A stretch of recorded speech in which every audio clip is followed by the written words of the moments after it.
The application of Singapore citizen is so lengthy, so many documents, so many steps, and I'm so lost. But most important is I managed to get it approved. If you want to know the whole process of how I got my Singapore citizen, so make sure that you stick around and see what are the process like. Hi guys, welcome back to Supermom TV. So recently I have a video on how my life changed after coming to Singapore, and I have been in Singapore for the past 17 years, and I finally made up my mind to convert my Malaysian citizen to become a Singapore citizen. So I'm going to share with you today the whole process from the application all the way to getting the pink IC. As I was applying for Singapore citizen, I tried to find information online and also find some videos explaining the whole process, but I couldn't find much information. So I was thinking to make this video today to share with those people that have the intention to apply for a Singapore citizen. So the whole process was pretty long and it involves a lot of documents and a lot of places that you need to go. So bear with me, I will explain to you all the stages and all the steps involved in the whole process. So Singapore has a lot of foreigners like myself, and a lot of you are permanent residents and wish to apply to get a Singapore citizen. And my reason for applying for citizen is very simple, because I already have a Singapore family in Singapore. My husband is a Singaporean, my kids also is born and bred in Singapore. So it is good for me to apply for Singapore citizen, and I love this country, so I have made up my mind to apply for Singapore citizen. As you know, they have a lot of articles and a lot of news saying that Singapore passport is very valuable, because if you want to travel overseas, most of the countries you do not need to get the visa. So this is also one of the push factor why I want to apply for Singapore citizen. So without further ado, let me explain to you the very first stage. So the very first thing you need to do is you check your eligibility. So you check whether you are eligible to apply for a Singapore citizen. If you are already a Singapore permanent resident for minimum 2 years and a minimum of 21 years of age and above, then you can try to apply for Singapore citizen.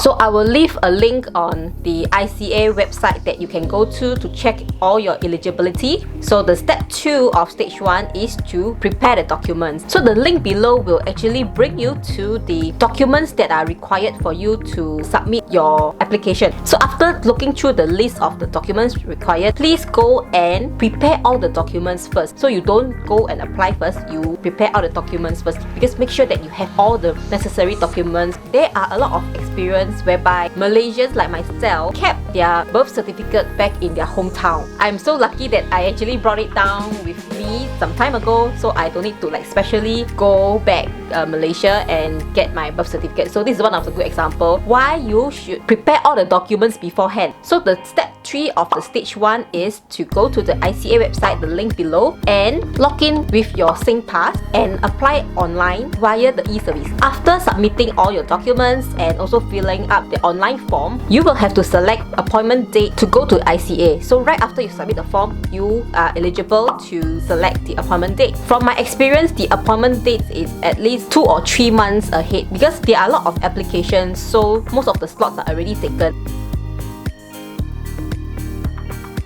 And now moving on to stage 2 of the Singapore citizenship journey. In this stage, you will be receiving an approval in principle letter to complete the Singapore citizenship journey, which is called the SCJ, and you need to complete this within 2 months from the letter. The Singapore citizenship journey comprises of 3 components. Number 1 is the e-journey. This is an online questionnaire. Number 2 is the Singapore experiential tour.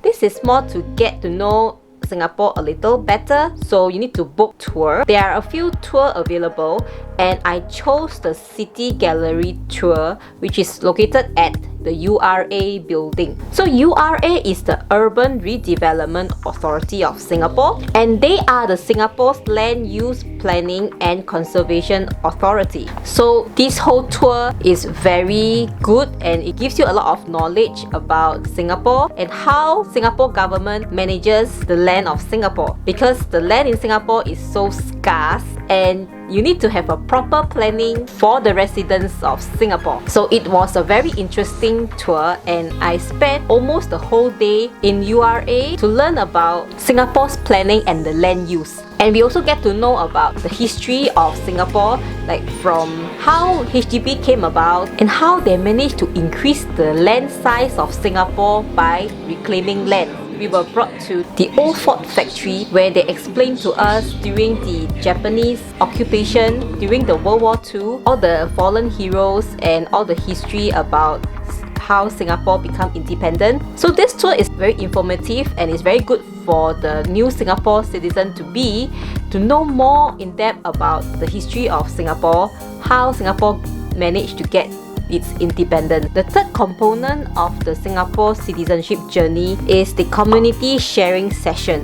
So for this, you also need to book an appointment to attend the ceremony at one of the community center near my house.